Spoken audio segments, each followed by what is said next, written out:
Hello everyone, स्वागत है आप सभी का K2 एकेडमी पे। और आज हम लेकर आ गए हैं साइंस के इम्पोर्टेंट क्वेश्चन, जिसमें हम लोग टॉप 30 MCQ क्वेश्चंस करने वाले हैं। और ये जो क्लास है वो Jharkhand ANM GNM entrance exam 2026 के लिए है, जिसका एग्ज़ाम 23 अगस्त को होने वाला है। तो चलिए आज के इस क्लास को शुरू करते हैं।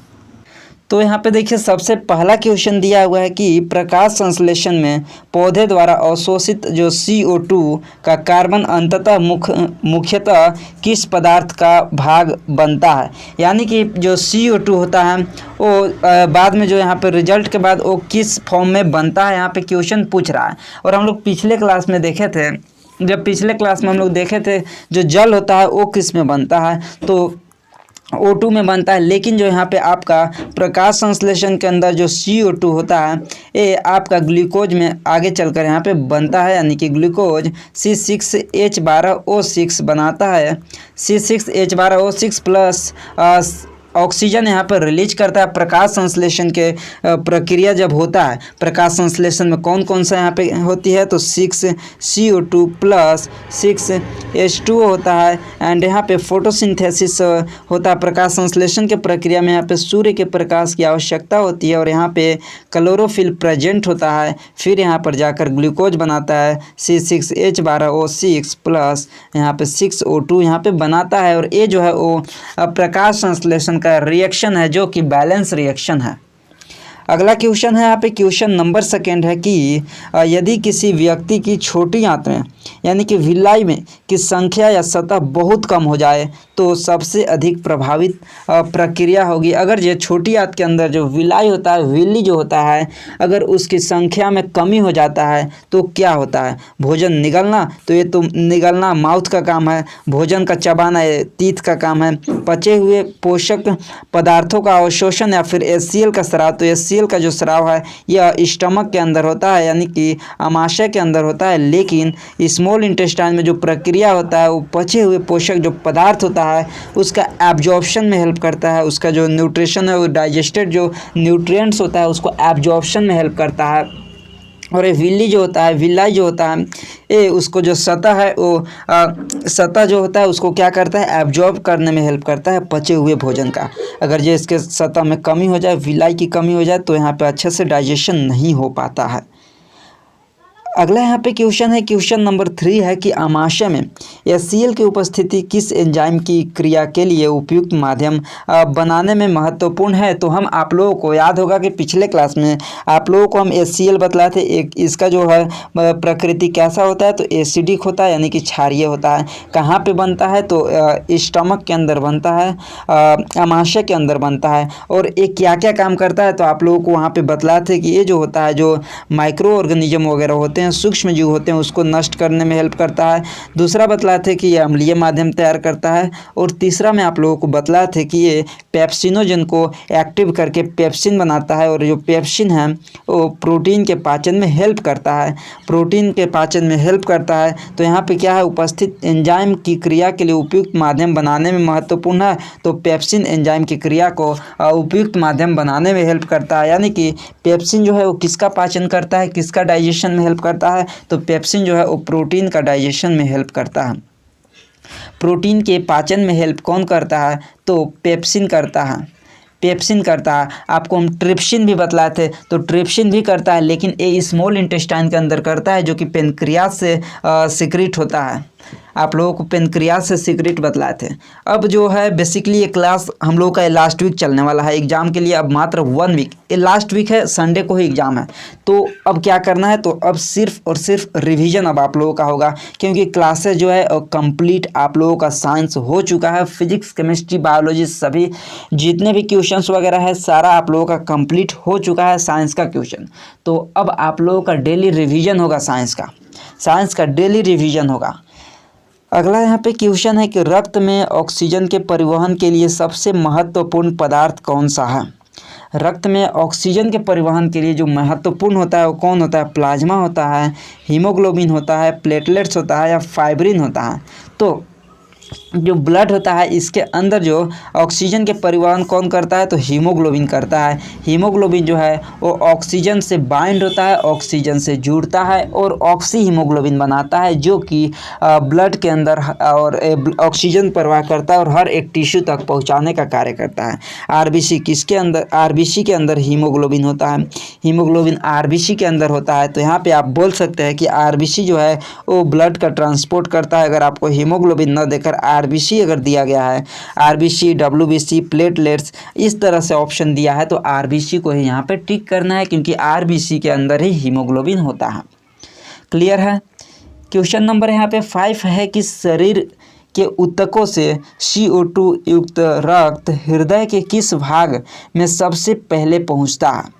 यानी कि जो शरीर में के जो ऊतक होता है वहाँ से आता है, तो रक्त जो आता है हार्ट के अंदर, और हार्ट के अंदर यानी कि हृदय के अंदर किस भाग में सबसे पहले डीऑक्सीजनेटेड ब्लड पहुँचता है, जिसमें कि CO2 होता है। तो डीऑक्सीजनेटेड ब्लड जो पहुँचता है, ये मान लेते हैं यहाँ पे हार्ट है, इसमें 4 चेम्बर होता है। एक इधर जो है वो left atrium, left ventricle, right atrium और राइट वेंट्रिकल होता है। तो बॉडी से जो आता है डीऑक्सीजनेटेड ब्लड, यहाँ पे देखिए इधर से आता है बॉडी से जो डीऑक्सीजनेटेड, ये सुपेरियर वेना कावा और इन्फेरियर वेना कावा से कहाँ पे आता है, राइट एट्रियम के अंदर आता है। राइट एट्रियम से राइट वेंट्रिकल के अंदर आएगा, राइट वेंट्रिकल से पल्मोनरी आर्टरी के थ्रू आपका लंग्स में जाएगा, फिर लंग्स में जो है ऑक्सीजनेटेड ब्लड होता है। और ऑक्सीजनेटेड ब्लड अगर आपसे पूछा है तो हार्ट के अंदर सबसे पहले लेफ्ट एट्रियम में आएगा, लेकिन डीऑक्सीजनेटेड यहाँ पे पूछा है तो डीऑक्सीजनेटेड जो है वो राइट एट्रियम में आता है। यहाँ पे देख सकते हैं दाएं अलिंद में आता है,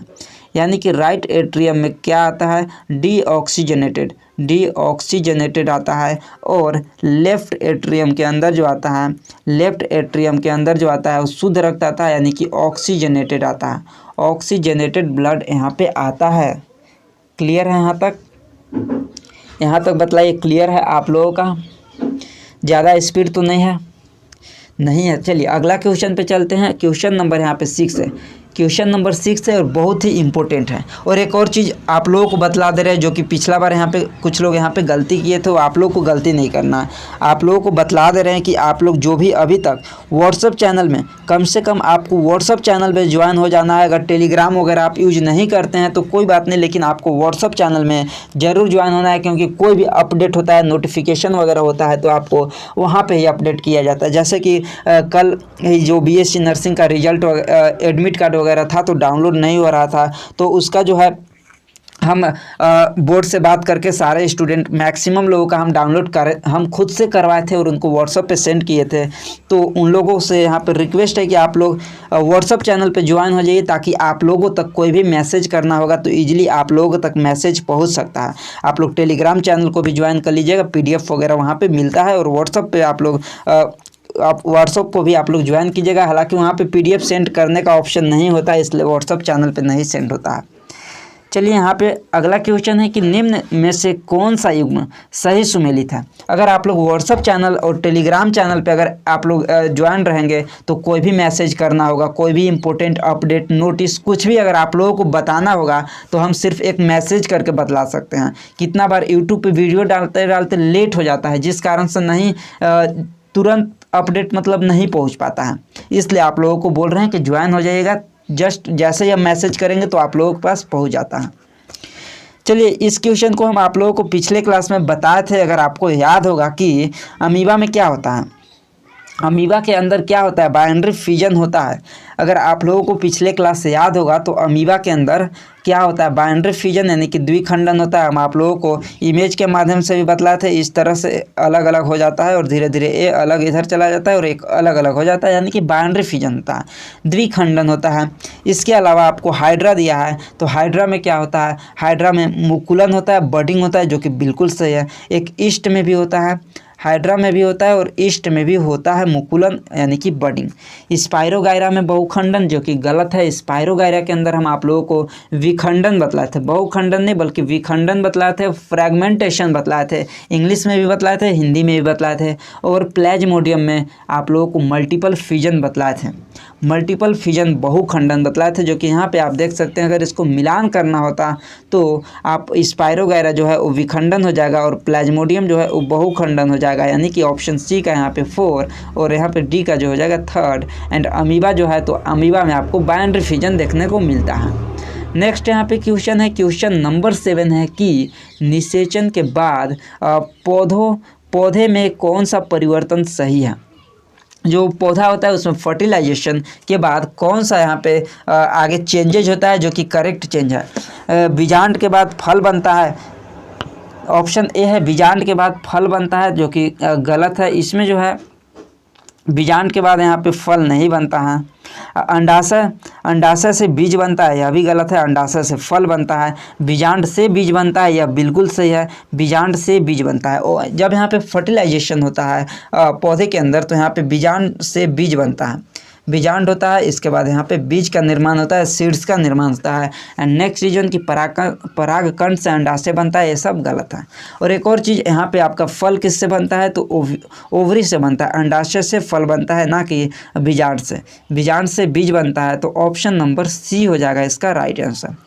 ऑप्शन नंबर सी हो जाएगा राइट आंसर। और ये जो क्लास है इसमें फिजिक्स का भी क्वेश्चन है, केमिस्ट्री का भी है, बायोलॉजी का ही है, तो तीनों क्वेश्चन हम मिक्स क्वेश्चन, इसीलिए अब साइंस का क्लासेस करा रहे हैं। मिक्स क्वेश्चन आप लोगों का होने वाला है, स्पेशल होने वाला है और रिवीजन के तौर पे यहाँ पे होने वाला है। तो आप लोगों को डेली क्लास अटेंड करना है, अपने दोस्तों के पास शेयर भी करना है, और चैनल पर नए हैं तो सब्सक्राइब कर लेना है, और लाइक तो आप लोग कर ही चुके होंगे।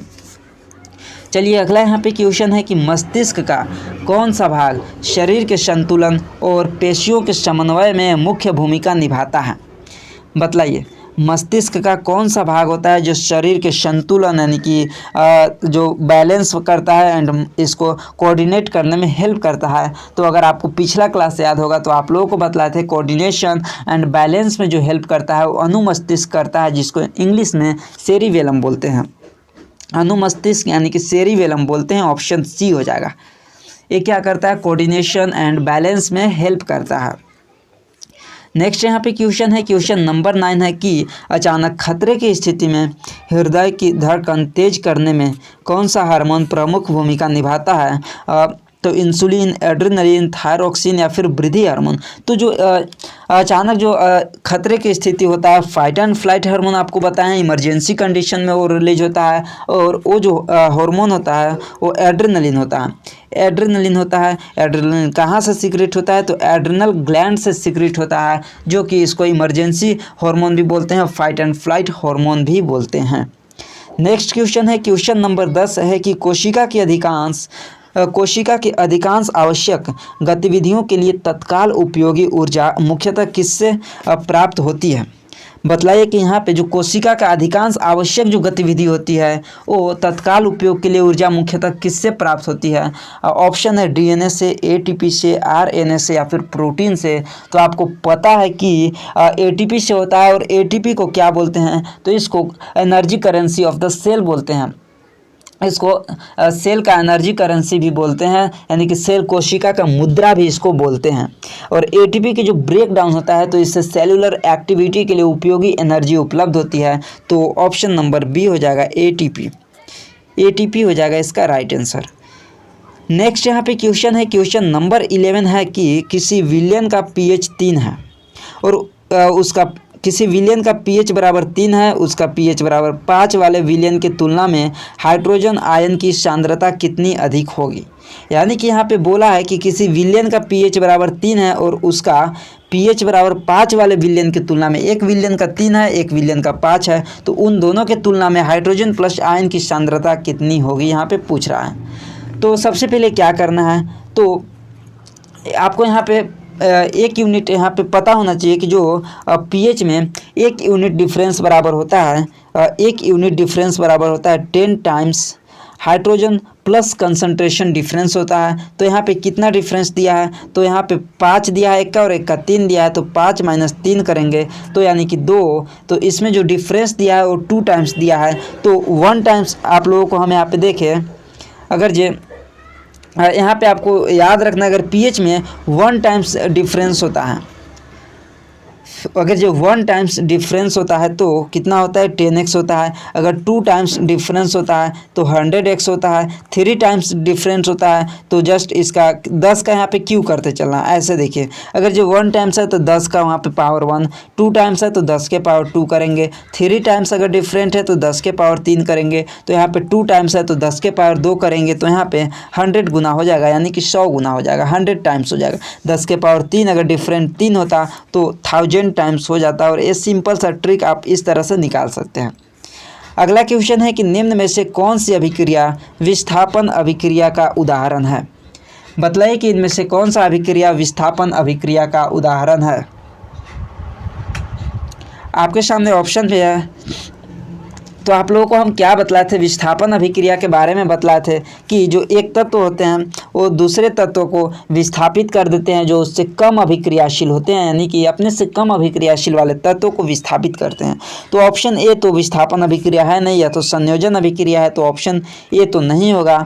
आखिर आपको संयोजन, वियोजन, विस्थापन, द्विविस्थापन तो पता होगा ही, क्योंकि हम लोग सारे लोग ये सब कर चुके हैं। तो संयोजन अभिक्रिया आपको पता ही है, जिसमें 2 या 2 से अधिक तत्वों का जो रिएक्शन के बाद एक ही उत्पाद बनाता है वो संयोजन अभिक्रिया, जबकि वियोजन में जस्ट इसका उल्टा होता है। सेकेंड इज वन, यहाँ पे लास्ट में जो है यह भी संयोजन अभिक्रिया। तो ऑप्शन फर्स्ट और ऑप्शन नंबर डी ये दोनों जो है वो गलत हो जाएगा, गलत हो जाएगा। ऑप्शन नंबर सी पे आते हैं। तो ऑप्शन नंबर सी पे आपको डबल डिस्प्लेसमेंट रिएक्शन देखने को मिल रहा है, द्विविस्थापन अभिक्रिया देखने को मिल रहा है, द्विविस्थापन अभिक्रिया जिसमें आयनों का आदान प्रदान होता है। जबकि ऑप्शन नंबर बी पे आपको विस्थापन अभिक्रिया, जिंक जो है वो कॉपर सल्फेट के विलयन से कॉपर को विस्थापित करके कॉपर को बाहर निकाल देता है और जिंक उसके जगह पे खुद आ जाता है, और ये जो है वो विस्थापन अभिक्रिया का उदाहरण है।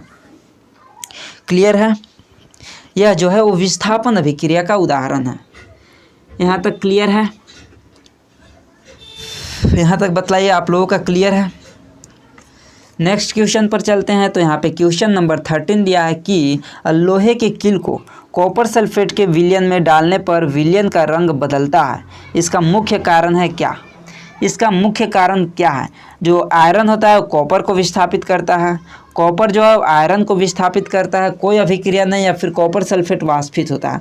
तो सबसे पहले आप यहाँ पे देखिए कि जो लोहे की किल है वो कॉपर सल्फेट के विलयन में डालने पे विलयन का रंग चेंज होता है। तो आपको पता होगा जो आयरन होता है वो कॉपर से अधिक अभिक्रियाशील है, और इसलिए कॉपर को उसके जो वो विस्थापित कर देता है इसके विलयन से, इसलिए कॉपर जो है वो बाहर निकल जाता है और आयरन सल्फेट बना देता है, इसलिए कलर भी चेंज हो जाता है। तो ऑप्शन नंबर फर्स्ट पे ही दिखे दिया है कि आयरन जो है वो कॉपर को विस्थापित करता है, जिस कारण से इसका जो विलयन है उसका रंग भी बदल जाता है। क्लियर है? कॉपर यहाँ पे अलग हो जाता है। यहाँ तक क्लियर? जल्दी से बतलाइए। यहाँ तक किसी को कोई भी दिक्कत?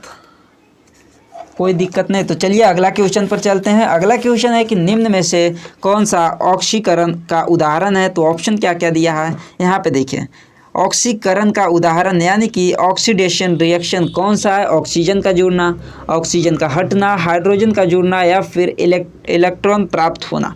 तो आप लोगों को ऑक्सीडेशन में हम आप लोगों को बतलाए थे, ऑक्सीडेशन में आप लोगों को बतलाए थे एडिशन ऑफ ऑक्सीजन का एडिशन होता है, यानी कि ऑक्सीजन का जुड़ना, और हाइड्रोजन का हटना यानी कि removal of hydrogen and addition of oxygen. तो सिंपल सा बतलाए थे ऑक्सीडेशन में ऑक्सीजन का O2 का जोड़ना यानी कि ऑक्सीजन का जोड़ना। ऑप्शन कहाँ पे है? फर्स्ट में दिया है। एंड जस्ट इसका एक उल्टा होता है हाइड्रोजन का रिमूव होना यानी कि हटना। अगर ऑक्सीजन जुड़ता है तो हाइड्रोजन हटता है, हाइड्रोजन जुड़ता है तो ऑक्सीजन हटता है, सिंपल सा होता है। तो यहाँ पे ऑक्सीजन का जोड़ना दिया है। जबकि अगर रिडक्शन अभिक्रिया आपसे बोलता तो रिडक्शन अभिक्रिया में जस्ट इसका उल्टा होता है, इसमें हाइड्रोजन का जुड़ना हो जाता है और ऑक्सीजन का हटना होता है, ऑक्सीजन का हटना।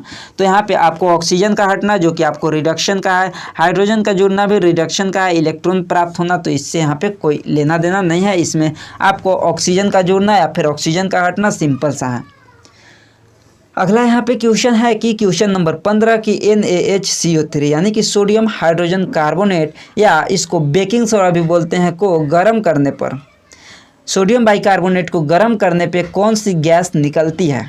तो आप लोगों को बतलाइए, पहले भी बताएं कि सोडियम बाइकार्बोनेट को अगर गर्म करते हैं तो जो रिएक्शन होता है वो Na2CO3 plus H2O plus CO2 gas release होता है। तो ऑप्शन नंबर देखिए सी पे दिया है। गैस पूछा है तो कौन सी गैस रिलीज होता है, तो जो गैस रिलीज होता है वो CO2 होता है। अगर आपसे पूछता है कि क्या उत्पाद बनाता है तो Na2CO3 उत्पाद बनाता है, सोडियम कार्बोनेट उत्पाद बनाता है। आपसे अगर जो पूछा जाएगा वही बताना है, ज़्यादा एक्स्ट्रा नहीं बताना है, क्योंकि OMR फिल करना है, ऑप्शन वाला क्वेश्चन है तो यहाँ पे लिखना नहीं है उसमें। नेक्स्ट क्वेश्चन पे आते हैं। तो क्वेश्चन नंबर 16 है कि यदि किसी धातु के ऑक्साइड की अभिक्रिया अम्ल से होकर क्या यहाँ पे क्वेश्चन, यदि किसी धातु के ऑक्साइड यानी कि धातु ऑक्साइड की अभिक्रिया अम्ल से होकर नमक और जल बनाती है तो धातु ऑक्साइड का स्वभाव कैसा होगा। तो आप सभी को बतलाएं जो मेटल ऑक्साइड होते हैं, जो धातु ऑक्साइड होते हैं, धातु ऑक्साइड रिएक्शन कर रहा है किससे, धातु ऑक्साइड अम्ल से रिएक्शन कर रहा है और अम्ल से रिएक्शन करने के बाद क्या बना रहा है, तो नमक बना रहा है यानी कि लवण बना रहा है। नमक जो है वो लवण है और यहाँ पे जल बना रहा है, साल्ट प्लस H2O बना रहा है। तो आपको पता है कि ये जो रिएक्शन है वो उदासीनीकरण अभिक्रिया है। उदासीनीकरण अभिक्रिया कैसे है, तो जो मेटल ऑक्साइड होता है एक कैसा होता है, मेटल ऑक्साइड की जो प्रकृति होता है यह क्षारीय प्रकृति के होता है। मेटल ऑक्साइड जो है वो क्षारीय प्रकृति के होता है और जो धातु ऑक्साइड क्षारीय होता है और अधातु ऑक्साइड जो नॉन मेटल ऑक्साइड होते हैं वो अम्लीय प्रकृति के होते हैं। इसको आपको याद रखना है। और जब क्षार और अम्ल रिएक्शन करता है तो लवण और जल बनाता है और ये जो रिएक्शन है इसको उदासीनीकरण अभिक्रिया बोलते हैं, न्यूट्रलाइजेशन रिएक्शन बोलते हैं। ये अभिक्रिया को उदासीनीकरण अभिक्रिया बोलते हैं, इसको भी आपको याद रखना है। क्लियर।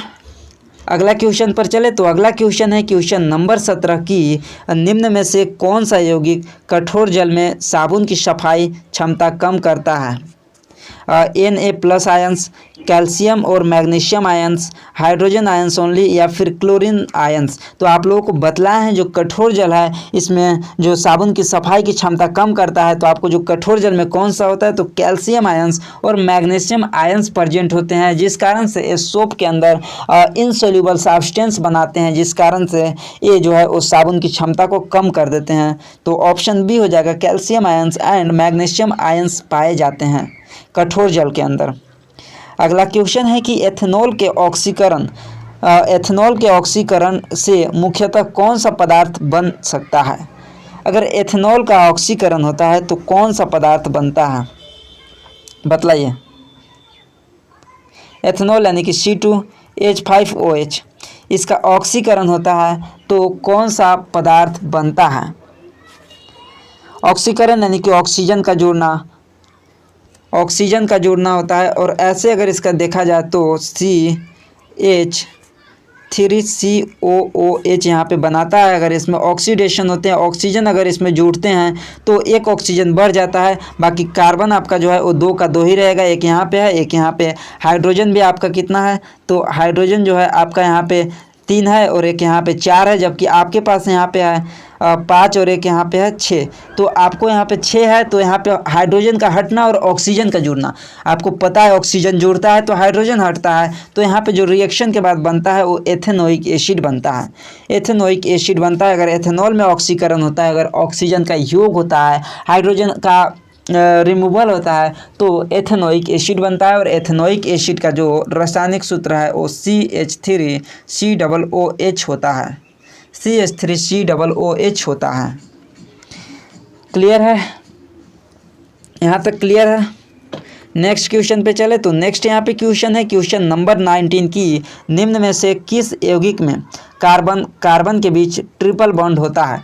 तो आपको याद होगा कि हम आप लोगों को संतृप्त विलयन बतलाए थे, संतृप्त हाइड्रोकार्बन और असंतृप्त हाइड्रोकार्बन बतलाए थे। संतृप्त हाइड्रोकार्बन के में हम आप लोगों को बतलाए थे इसमें सिंगल बॉन्ड होता है, और असंतृप्त हाइड्रोकार्बन में हम आपको बतलाए थे कि इसमें डबल बॉन्ड होता है और ट्रिपल बॉन्ड होता है। तो यहाँ पे देखिए असंतृप्त में आते हैं, तो असंतृप्त में भी हम 2 तरह के आपको बतलाए थे, एक में डबल बॉन्ड और एक में ट्रिपल बॉन्ड। तो एक में हम आपको एल्कीन बतलाए थे, एक में एल्कीन बतलाए थे और एक में आपको एल्काइन बतलाए थे। एल्किन बतलाए थे और एल्काइन बतलाए थे। एल्काइन में ट्रिपल बॉन्ड बतलाए थे और एल्किन में डबल बॉन्ड। और एल्काइन में आपको पहचानने का ट्रिक बतलाए थे, लास्ट में YNE होगा तो एल्काइन है, और एल्किन के लास्ट में ENE होगा और एल्केन के लास्ट में ANE होगा। जैसे कि ऑप्शन ए में है, लास्ट में ANE है जो कि एल्केन ग्रुप का है, और ए जो है वो संतृप्त हाइड्रोकार्बन का होगा, तो इसमें तो सिंगल बॉन्ड होगा। सेकंड में है ENE है तो इसमें तो डबल बॉन्ड होगा क्योंकि एल्किन ग्रुप का है। और ऑप्शन नंबर सी पे जो दिया है वो एथाइन दिया है, यानी कि इथाइन जो है यह एल्काइन ग्रुप का है, और इथाइन जो एल्काइन ग्रुप के है इसमें कार्बन जो है वो ट्रिपल बॉन्ड होता है। कार्बन जो है कम से कम एक इसमें ट्रिपल बॉन्ड होता है, तो ऑप्शन हो जाएगा सी, ऑप्शन सी हो जाएगा। अगला क्वेश्चन पर चलते हैं। तो अगला क्वेश्चन है कि साबुन के अणु का वह भाग जो पानी से आकर्षित होता है वह क्या कहलाता है। अगर आपको याद होगा हम आपको बतलाए थे जल विरागी यानी कि हाइड्रोफोबिक और हाइड्रोफिलिक के बारे में आप लोगों को हम बतलाए थे। एक जो होता है वो जल से अट्रैक्टिव होता है और एक जो होता है वो वसा, तेल या फिर ग्रीस वगैरह से अट्रैक्टिव होता है। ये दोनों बतलाए थे। तो जो वाटर से अट्रैक्टिव होता है उसको जल रागी बोलते हैं, यानी कि हाइड्रोफिलिक बोलते हैं, यानी कि जल स्नेही भी यहाँ पे लिखा हुआ है। हाइड्रोफिलिक पार्ट बोलते हैं जो जल से अट्रैक्टिव होता है। और अगर आपसे बोलता है कि जो ग्रीस से, फैट से, तेल से अट्रैक्टिव होता है उसको जल विरागी बोलते हैं, हाइड्रोफोबिक पार्ट बोलते हैं, हाइड्रोफोबिक पार्ट बोलते हैं। क्लियर है। अगला यहाँ पे क्वेश्चन है क्वेश्चन नंबर 21। क्वेश्चन नंबर 21 है कि एक अवतल दर्पण की फोकस दूरी 20 सेंटीमीटर है और वस्तु को 30 सेंटीमीटर सामने रखा गया है, तो प्रतिबिंब की दूरी यहाँ पे पूछ रहा है। प्रतिबिंब की दूरी यहाँ पे पूछ रहा है, बतलाइए। तो यहाँ पे क्या करना है, सबसे पहले आपको देखना है क्या दिया है। तो आपके सामने यहाँ पे अवतल दर्पण दिया है, अवतल दर्पण दिया है तो क्या क्या आपके माइंड में आएगा। तो अवतल दर्पण है तो इस तरह से होगा, अंदर की ओर धंसा रहेगा और बाहर में यहाँ पे पेंट किया होगा।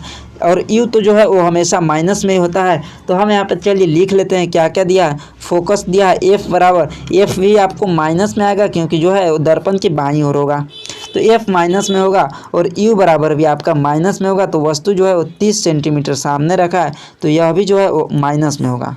अब आपको हम यहाँ पे सोल्व करते हैं, इसको मिटा देते हैं और नीचे सोल्व करते हैं। तो देखिए यहाँ पे क्या करना होगा। तो अब हम यहाँ पे क्या करेंगे, तो दर्पण सूत्र लगाएंगे क्योंकि हमको प्रतिबिंब की दूरी यहाँ पे पूछा है, V बराबर पूछा है, तो हम दर्पण सूत्र लगाएंगे 1/f = 1/v प्लस 1/u लगाएंगे। जल्दी से आप लोग सोल्व कीजिए, कितना आंसर आएगा जल्दी से बतलाइए।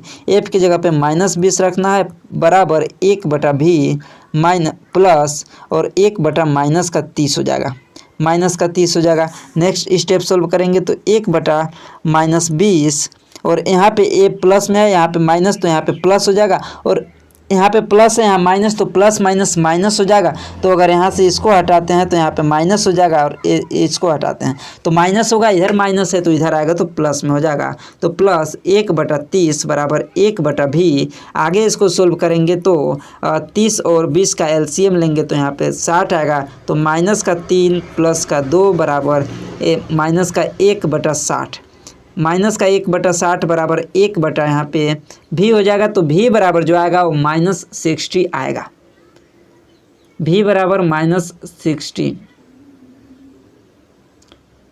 क्लियर है। -60 माइनस क्यों आएगा, जो उसका प्रतिबिंब है वो दर्पण के बाईं ओर ही बनेगा इसलिए माइनस आएगा। तो ऑप्शन में माइनस प्लस नहीं दिया है, सिर्फ और सिर्फ 60 सेंटीमीटर दिया है, तो ऑप्शन नंबर सी हो जाएगा, ऑप्शन नंबर सी हो जाएगा, ऑप्शन नंबर सी हो जाएगा। अगला क्वेश्चन है यहाँ पे देखिए कि क्वेश्चन नंबर 22 दिया हुआ है कि किसी उत्तल लेंस की शक्ति +5 डायोप्टर है और यदि वस्तु को 30 सेंटीमीटर दूरी पर रखा जाए तो प्रतिबिंब की दूरी क्या होगी। प्रतिबिंब की दूरी इसमें भी पूछा गया है, लेकिन इसमें आपको एक यहाँ पे क्या क्या दिया है, तो एक लेंस की शक्ति दिया है और दूसरा नंबर लेंस दिया है, दर्पण नहीं दिया है। तो यहाँ पे लेंस दिया है तो आपको लेंस सूत्र याद होना चाहिए और लेंस शक्ति भी आपको पता होना चाहिए। तो देखिए सबसे पहले आपको क्या करना होगा, आपको v बराबर पूछा है तो आपको कम से कम f बराबर पता होना चाहिए और u बराबर, तो u तो क्वेश्चन में दिया है और f हम निकालेंगे तब हम लेंस फार्मूला पे अप्लाई कर पाएंगे।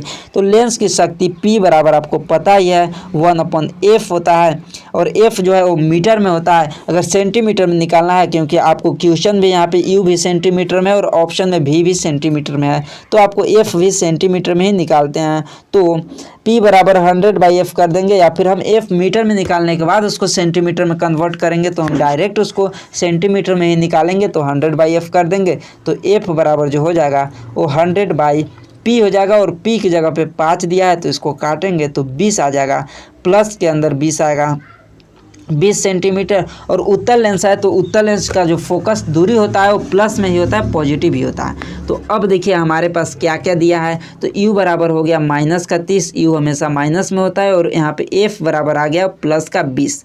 तो अब हम निकाल देंगे 1/f बराबर 1/v माइनस 1/u। आपको फार्मूला याद रखना है, लेंस सूत्र होता है उसमें माइनस होता है, और दर्पण सूत्र होता है, मिरर फार्मूला है उसमें प्लस होता है यहाँ पे बीच में।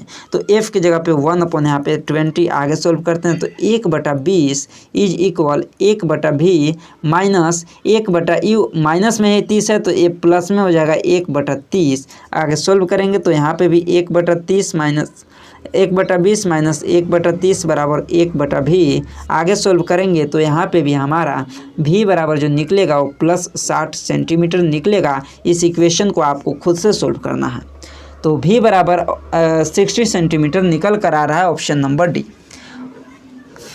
क्लियर है, v बराबर 60 सेंटीमीटर। यहाँ तक क्लियर है? किसी को कोई भी डाउट वगैरह?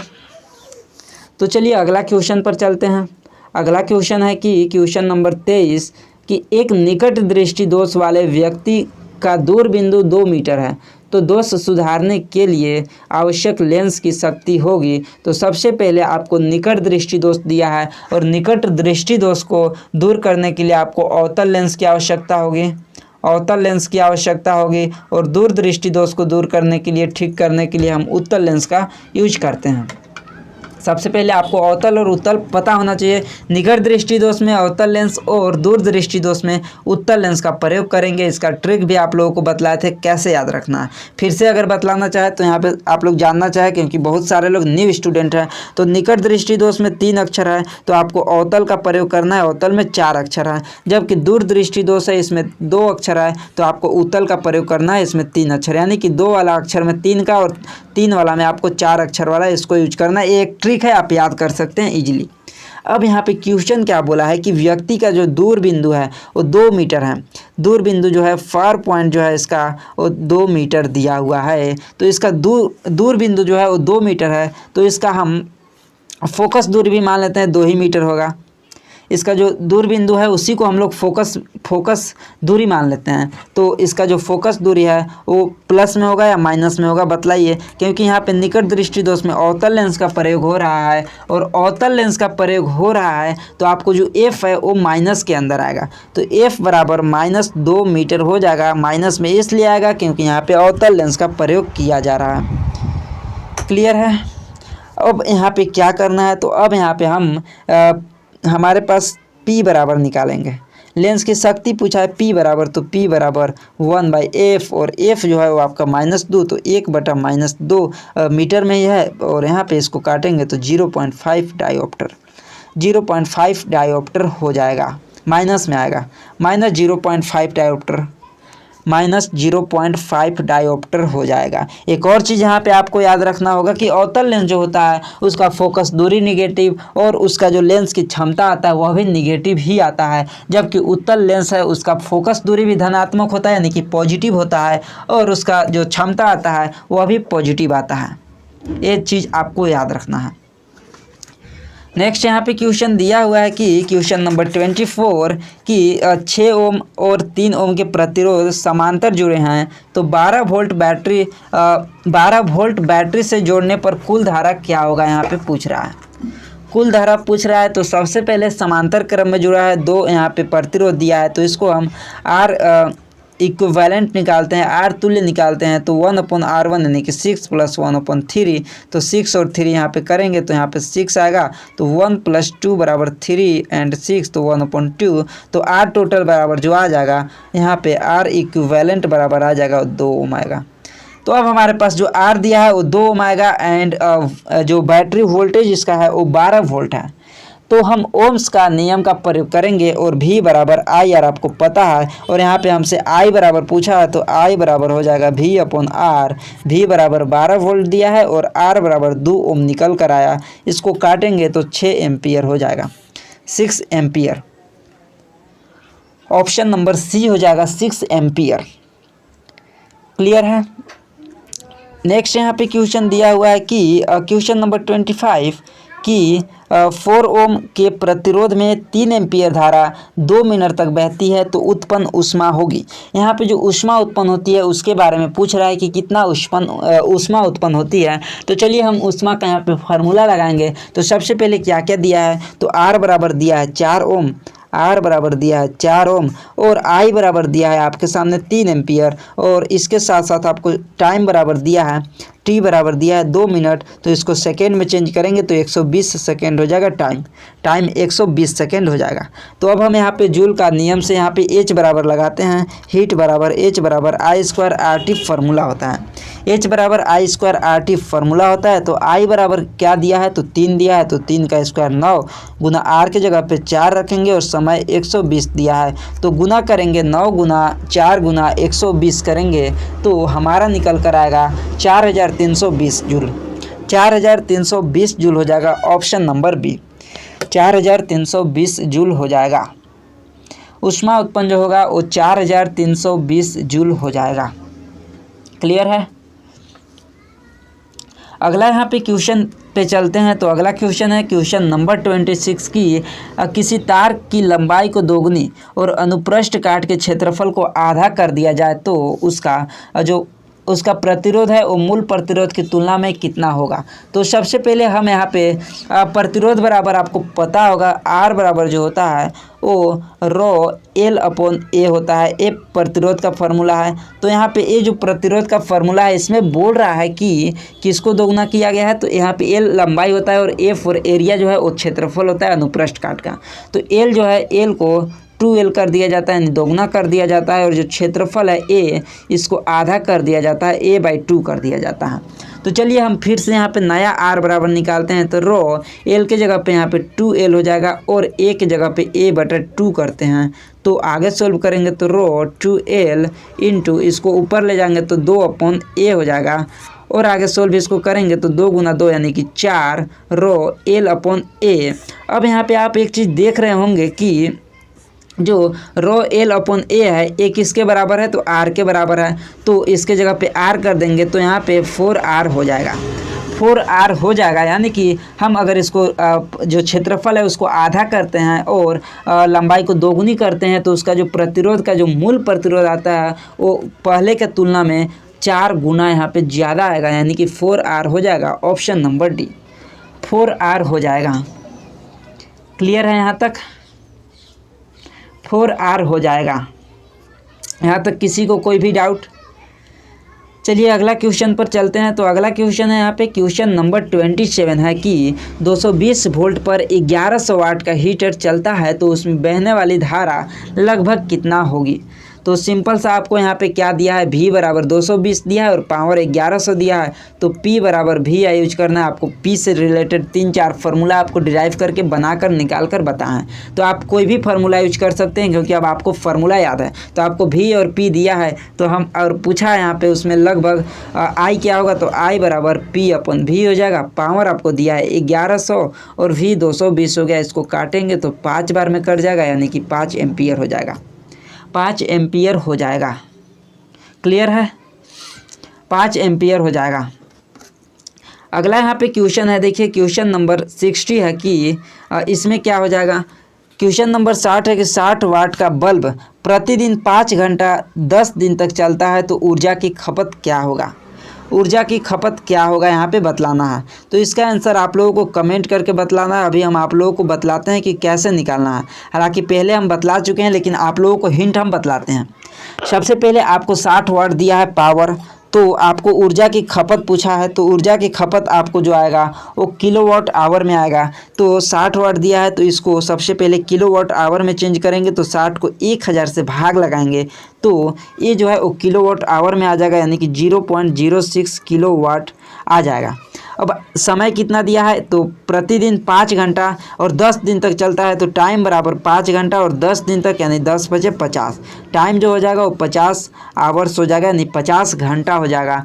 तो आपको एनर्जी बराबर क्या करना है, एनर्जी बराबर ऊर्जा बराबर जो आपको निकालना है वो शक्ति गुना समय करना है, शक्ति गुना समय करना है। शक्ति आपके सामने 0.06 आ गया और समय आपको 50 आवर्स आ गया, बस 0.06 से 50 में गुना करना है। कितना आएगा आप लोग कमेंट करके बताइए कौन सा ऑप्शन इसका राइट आंसर होगा, आप लोग कमेंट करके बतलाएंगे। और एक और चीज़ बतलाते हैं, 1 kilowatt hour is equal 1 unit होता है, तो कभी कभी आपको ऑप्शन में किलोवाट आवर न देकर यूनिट भी दे सकता है, तो आपको याद रखना है 1 यूनिट में 1 किलोवाट आवर होता है। कमेंट इसका आंसर आप लोग करेंगे। अगला क्वेश्चन पर चलते हैं। इससे पहले बताइए कि यहाँ तक आप लोगों का क्लियर है, यहाँ तक किसी को कोई भी डाउट या फिर कोई भी क्वेश्चंस वगैरह है तो आप लोग बता सकते हैं। बाकी अगर आप लोग यहाँ तक आ गए हैं तो आप लोग अभी तक जो सब्सक्राइब नहीं किए हैं वो सब्सक्राइब कर लीजिएगा, अपने दोस्तों के पास शेयर कीजिएगा। बिल्कुल फ्री में क्लासेस, सारा क्लासेस हुआ है वो आप लोगों को यूट्यूब पे ही हुआ है और बिल्कुल फ्री में हुआ है, तो आप लोगों को तो सब्सक्राइब बनता है और यहाँ पर शेयर भी करना बनता है और लाइक भी करना बनता है। तो उम्मीद है कि आप लोग ये सारा कुछ पहले से ही कर चुके होंगे।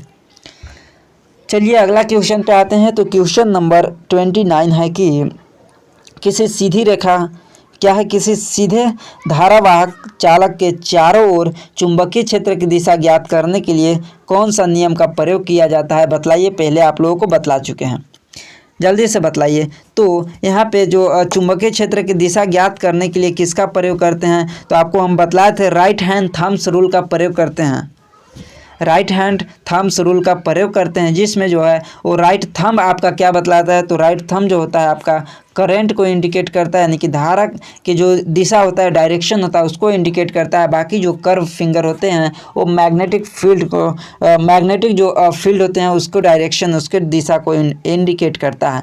तो राइट हैंड थंब रूल हो जाएगा। आप लोगों को फिगर भी हम आप लोगों को दिखाए थे और बताए थे इसके बारे में। अगला क्वेश्चन और लास्ट क्वेश्चन है क्वेश्चन नंबर 30 की विद्युत मोटर में स्प्लिट रिंग का मुख्य कार्य क्या है, बतलाइए यहाँ पे कि विद्युत मोटर में जो स्प्लिट रिंग होता है उसका मुख्य कार्य क्या होता है। धारा की दिशा को प्रत्येक आधे चक्कर के बाद बदलना, धारा को पूरी तरह रोकना, प्रतिरोध बढ़ाना या फिर वोल्टेज उत्पन्न करना। तो जो यहाँ पे इसका यूज होता है विद्युत मोटर में जो स्प्लिट रिंग होता है, इसका जो मुख्य कार्य होता है ये धारा की दिशा को प्रत्येक आधे चक्कर के बाद बदलना, इसका ये मेन कार्य होता है। यानी कि करंट की जो डायरेक्शन होता है वो प्रत्येक हाफ रोटेशन के बाद इसको रिवर्स करता है, चेंज करता है। तो ऑप्शन नंबर ए हो जाएगा इसका राइट आंसर।